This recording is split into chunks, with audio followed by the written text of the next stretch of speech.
Hello नमस्ते, राम राम। स्वागत है आप सभी भाई बंधुओं का एनएस शिक्षा परिवार में। कैसे हो साथियों? उम्मीद है, आशा है कि बेहतर और बेहतरीन दोनों होंगे। साथियों, आज की क्लास में हम एसएसटी के टॉप क्वेश्चंस की प्रैक्टिस करेंगे। साथ ही एक रिवीजन के तौर पे अंतिम दिनों में ये क्लास होने वाली है, तो डेली शाम को 7 बजे जुड़ना न भूलें। क्लास में नए हैं तो चैनल को सब्सक्राइब करके वीडियो लाइक शेयर जरूर करेंगे। फटाफट से हम कुछ महत्वपूर्ण क्वेश्चंस हैं जिनका हम रिवीजन करेंगे आसानी से। आपको नोट्स वगैरह बनाने की आवश्यकता नहीं है, बस केवल आपको एक रिवीजन के तौर पे इस क्लास को लेना है। फटाफट से एक बार दो बार जितना भी हो सके आप इस क्लास को लेंगे। डेफिनेटली ये क्लास आपके लिए फायदेमंद होने वाली है। तो चलिए शुरू करते हैं। पहला क्वेश्चन आपके स्क्रीन पे है। आपको बताना है जो साथी भीमबेटका गुफाएं हैं किस राज्य में स्थित हैं और यह किसके लिए प्रसिद्ध है, ये आपको बताना है। तो भीमबेटका भीमबेटका गुफा कहाँ पे है साथी? तो ये मध्य प्रदेश के रायसेन जिला में है। कहाँ पे है? रायसेन रायसेन जिला रायसेन जिला मध्य प्रदेश में स्थित है और प्रागैतिहासिक शैल चित्र के लिए प्रसिद्ध है। ऑप्शन नंबर बी वाला राइट आंसर हो जाएगा। क्या हो जाएगा? ऑप्शन नंबर बी वाला राइट आंसर हो जाएगा। साथ ही इसे 2000 वर्ष 2003 में इसे वर्ष 2003 में विश्व धरोहर स्थल यूनेस्को विश्व धरोहर स्थल में शामिल किया गया था। विश्व धरोहर स्थल में इसे क्या किया गया था? शामिल किया गया था। ये आपको याद रखना है। वहीं पे बात करें, अगर आपसे अजंता एलोरा पूछा जाए, अजंता और एलोरा पूछा जाए तो वो कहाँ पे स्थित है? तो महाराष्ट्र में स्थित है। कहाँ पे स्थित है? अजंता अजंता व एलोरा ये साथी कहाँ पे स्थित है? तो महाराष्ट्र में ये गुफाएं स्थित है। बात करते हैं कुमार की कुमार सॉरी गुप्त काल की। किसकी बात करते हैं? गुप्त काल की। तो इस काल को क्या कहता है? भारतीय इतिहास का स्वर्ण युग कहा जाता है। भारतीय इतिहास का इसे क्या कहा जाता है?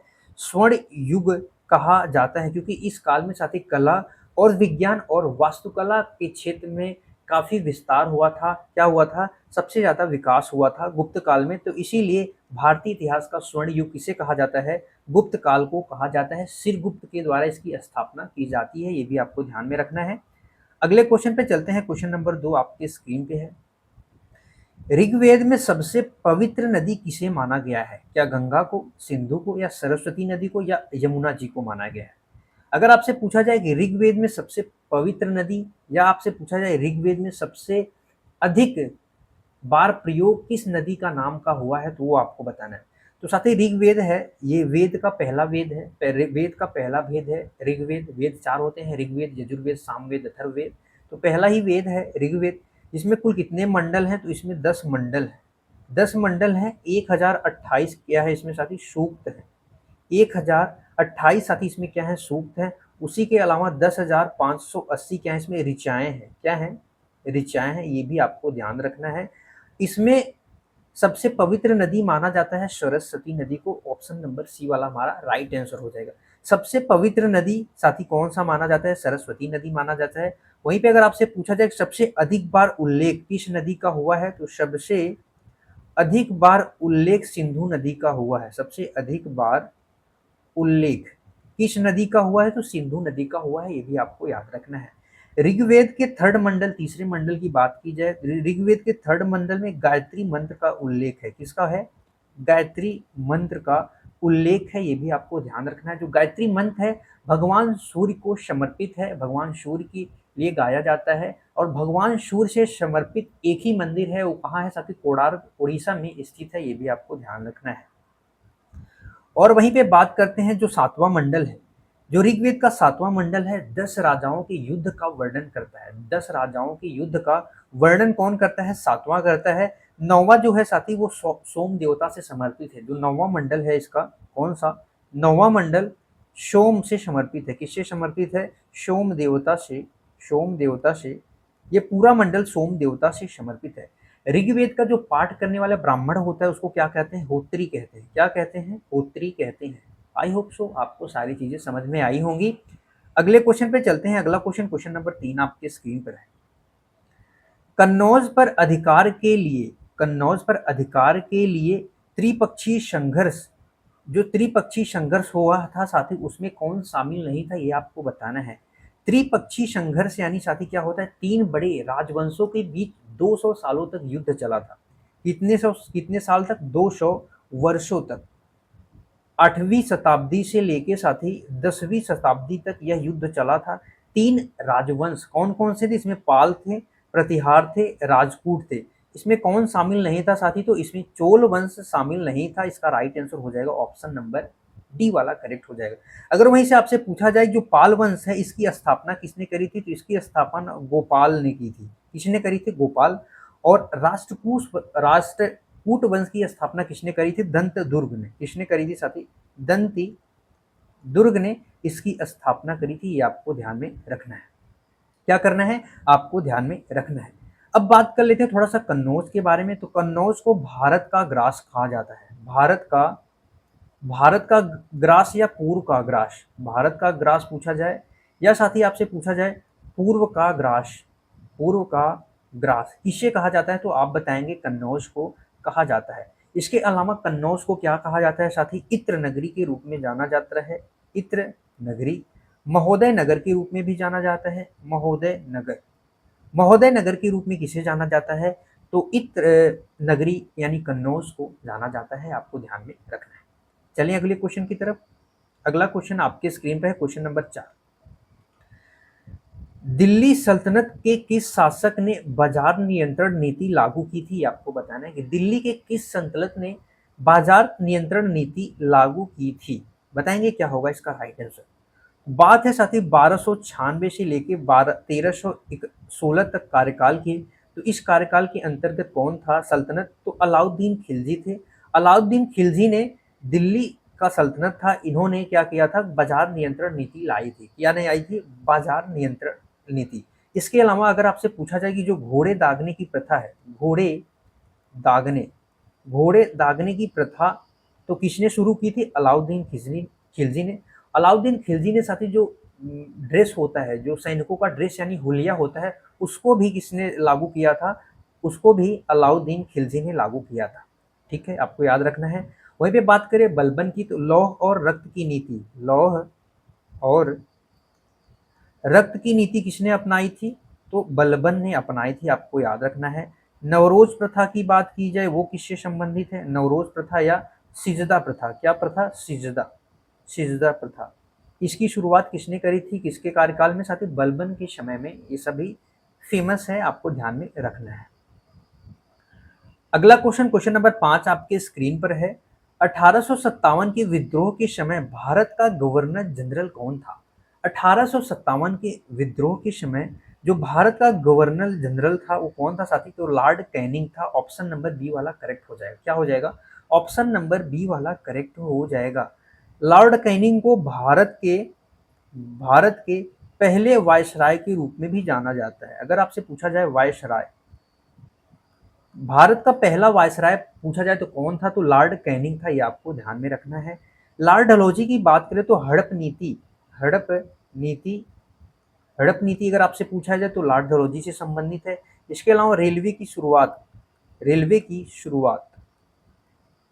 सर्वप्रथम रेलवे की शुरुआत किसके माध्यम से, किसके द्वारा हुई थी? तो लॉर्ड डलहौजी के, इसके द्वारा सारी चीजें शुरू की गई थी। हड़प नीति, रेलवे की शुरुआत लॉर्ड डलहौजी के द्वारा। अब बात कर लेते हैं थोड़ा सा विलियम बेंटिक। विलियम बेंटिक ने 1829 ईस्वी में सती प्रथा का उन्मूलन किया था। सती प्रथा का क्या किया था साथी? उन्मूलन किया था। सती प्रथा के उन्मूलन में महत्वपूर्ण योगदान दिया था राजा राम मोहन राय ने। ये भी आपको थोड़ा सा ध्यान में रखना है। जो सती प्रथा है इसका उन्मूलन साथी किसने किया था? तो लॉर्ड विलियम बेंटिक ने किया था। आपको ध्यान में रखना है।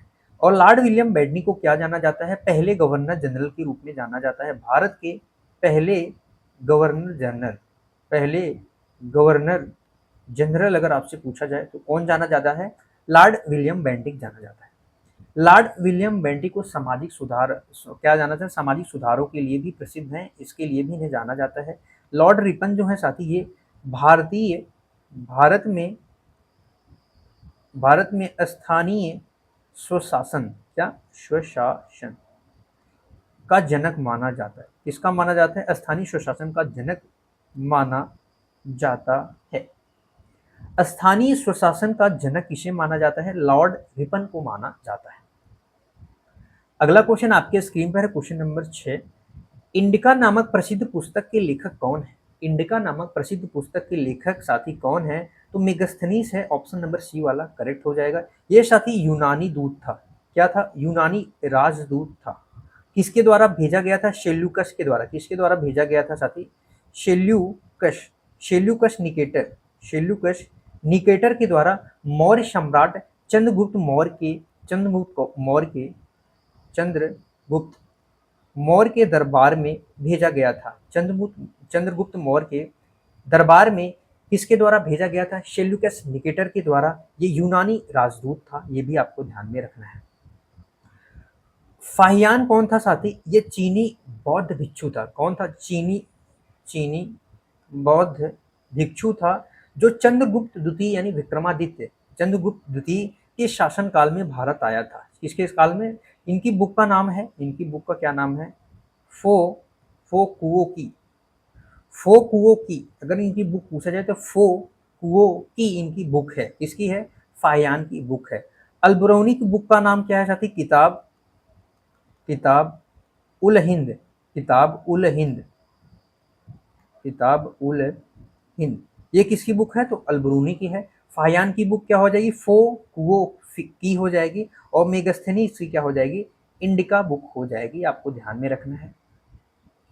अगला क्वेश्चन है, बौद्ध धर्म की संगति, जो बौद्ध धर्म की चौथी संगति हुई थी, किसके शासन काल में हुई थी? आपको याद रखना है, किसके शासन काल में बौद्ध धर्म की संगति हुई थी। साथ ही जो बौद्ध धर्म की संगतियां हैं वो मुख्यतः कितनी हैं? 4 हुई हैं बौद्ध धर्म की संगतियां। बौद्ध धर्म की जो संगतियां होती हैं वो साथी जो बौद्ध धर्म के भिक्षुकों के द्वारा एक महासभा यानी महासम्मेलन किया जाता है, उसी को क्या कहते हैं? बौद्ध संगति कहते हैं। तो कुल 4 हुई थी। जो पहली संगति हुई थी, जो प्रथम बौद्ध संगति हुई थी साथी, वो कब हुई थी? 483 ईसा पूर्व में हुई थी। किसमें हुई थी? ईसा पूर्व में। 483 ईसा पूर्व में पहली बौद्ध संगति हुई थी। और कहाँ पे हुई थी साथी? ये आपको बताना है। तो राजगिरी में हुई थी। कहाँ पे हुई थी? राजगिरी में हुई थी। और किसके शासन काल में? तो अजातशत्रु के शासन काल। कहाँ? किसके? अजात शत्रु के शासन काल में हुई थी। और अध्यक्ष पूछा जाए आपसे कौन था, तो आप बताएंगे अध्यक्ष जो था महाकश्यप था। कौन था? महाकश्यप था। कौन था? महाकश्यप था। चौथी जो बौद्ध संगति हुई थी, इस साथ ही जो चौथी बौद्ध संगति हुई थी किसके शासन काल में हुई थी?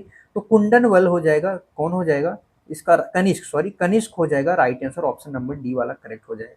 कब हुई थी साथी? तो 72 ईस्वी में हुई थी। कौन सी ईस्वी में हुई थी? 72 ईस्वी में हुई थी। आपको ध्यान में रखना है। कहाँ पे हुई थी? कश्मीर के कुंडल वन में। कहाँ पे साथी? ये है कश्मीर में हुई थी। आपको ध्यान में रखना है। इसके अध्यक्ष कौन थे? तो वसुमित्र इसके अध्यक्ष थे। आपको याद रखना है।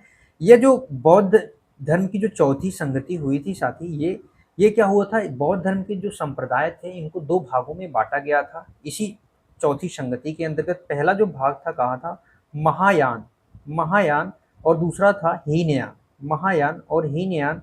बौद्ध धर्म क्या था? बौद्ध धर्म स्पष्ट रूप से 2 स्वतंत्र भागों में बांटा गया था, महायान और हीनयान। चौथी बौद्ध संगति जो 72 ईस्वी में हुई थी, किसके शासनकाल में? कनिष्क के शासनकाल में। कहाँ पे हुई थी?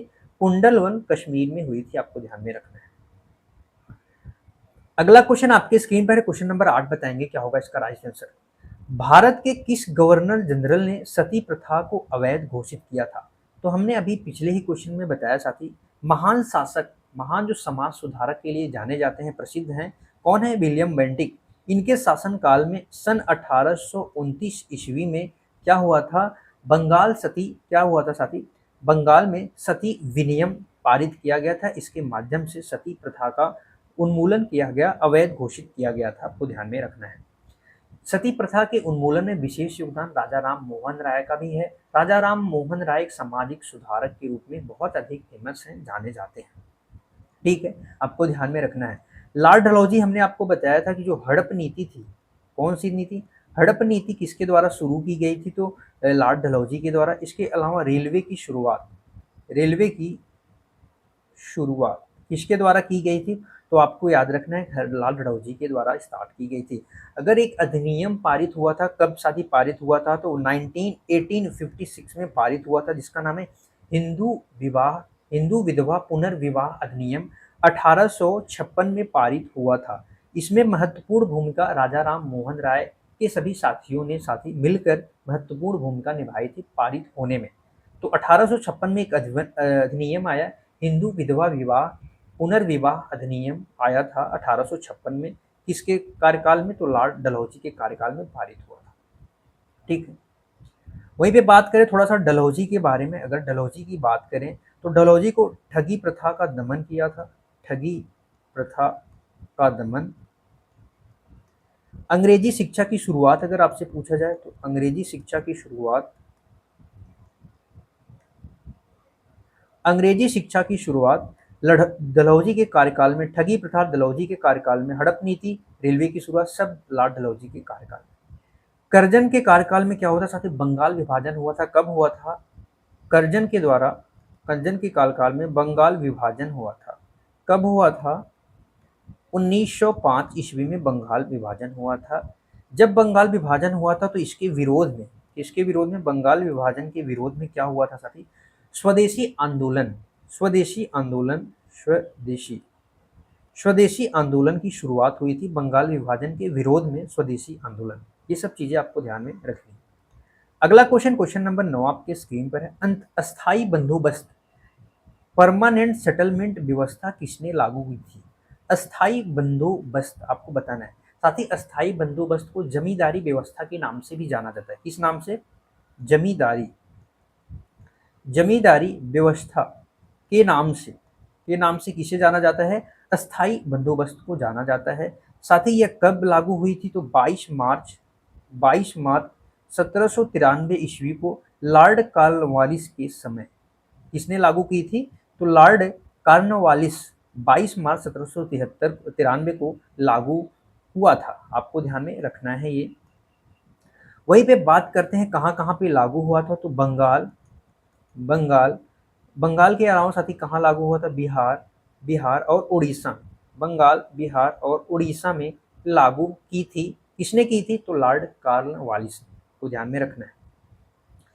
थॉमस मुनरो की बात करें तो साथी 1820 ईस्वी में बम्बई व मद्रास, बॉम्बे, बॉम्बे जो बम्बई है, बॉम्बे पहले था, बम्बई व मद्रास में रैयतवाड़ी व्यवस्था, रैयतवाड़ी व्यवस्था किसने लागू की थी साथी? रैयतवाड़ी व्यवस्था किसने लागू की थी? तो थॉमस मुनरो ने लागू की थी। कब की थी? तो 1820 ईस्वी में। आखिर रैयतवाड़ी व्यवस्था क्या है साथी? जो जिसमें कर सीधे किसानों से लिया जाता था। तो रैयतवाड़ी व्यवस्था, इसमें क्या होता था? कर डायरेक्ट किसानों से लिया जाता था। किसने लागू करी थी? Hector Munro, Thomas Munro, sorry Thomas Munro. सहायक संधि अगर आपसे पूछी जाए तो किससे संबंधित है? लॉर्ड वेलेस्ली से संबंधित है। वॉरेन हेस्टिंग क्या है साथी? बंगाल का पहला, बंगाल के पहले, बंगाल के पहले कौन है? Governor, governor general. कौन है? Governor general. द्वैध शासन, द्वैध शासन को समाप्त किसने किया था? तो हेस्टिंग ने समाप्त किया था। किसने समाप्त किया था? हेस्टिंग ने समाप्त किया था। अगला क्वेश्चन है, गुप्त काल के किस शासक को भारत का नेपोलियन कहा जाता है? तो गुप्त काल के किस शासक को भारत का नेपोलियन कहा जाता है? तो साथी एक बुक आई जिसका नाम है साथी इसका नाम है early, early history, early history of India, of India. एक बुक है साथी early history of book, early history of India. यह साथी किसकी है? तो doctor Vincent Arthur, Vincent Arthur Smith. किसकी है? डॉक्टर विस्मिथ ऑर्थर, विस्मिथ ऑर्थर स्मिथ की बुक है अर्ली हिस्ट्री ऑफ इंडिया। इन्होंने अपनी बुक में ही गुप्त काल के भारत का नेपोलियन समुद्रगुप्त को कहा। आपको याद रखना है, समुद्र किसको कहा साथी? समुद्रगुप्त को कहा। ऑप्शन नंबर बी वाला क्या हो जाएगा? 100% करेक्ट राइट आंसर हो जाएगा। गुप्त वंश की स्थापना अगर आपसे पूछी जाए तो कौन करता है? गुप्त वंश की स्थापना श्रीगुप्त के द्वारा की जाती है। किसके द्वारा? श्रीगुप्त के द्वारा की जाती है। और अगर आपसे पूछा जाए वास्तविक जो संस्थापक किसे माना जाता है तो चंद्रगुप्त को ही माना जाता है। चंद्रगुप्त, चंद्रगुप्त को माना जाता है। कौन से? प्रथम, चंद्रगुप्त प्रथम को। कुमारगुप्त के द्वारा नालंदा विश्वविद्यालय की स्थापना की जाती है। नालंदा विश्वविद्यालय के संस्थापक कौन है? स्थापना किसने करी थी? तो कुमारगुप्त के द्वारा नालंदा विश्वविद्यालय की स्थापना की जाती है। साथ ही कहाँ पे है, तो बिहार में स्थित है, बिहार राज्य में स्थित है, आपको ध्यान में रखना है। क्या करना है, आपको ध्यान में रखना है। बताएंगे साथ ही क्लास कैसी लगी। हमारे पास कुछ इतने ही क्वेश्चन थे, हमने यहाँ पे क्वेश्चन तो 10 करे, बट क्वेश्चन से जो क्वेश्चन जाने कुल मिला के 20-25 क्वेश्चन हमने यहाँ पे जाने हैं। आप एक दो बार इन क्लासों को बार बार देखेंगे, सारी चीज़ें आपको समझ में आती जाएगी। ठीक है, फिर मिलेंगे कल की क्लास में। डेली शाम को 6 बजे जुड़ना न भूलें। चैनल पे नए हैं तो चैनल को सब्सक्राइब करके वीडियो लाइक, कमेंट और शेयर जरूर करेंगे। थैंक यू सो मच साथी, थैंक यू। मिलते हैं अगली क्लास में, तब तक के लिए बाय बाय, जय हिंद।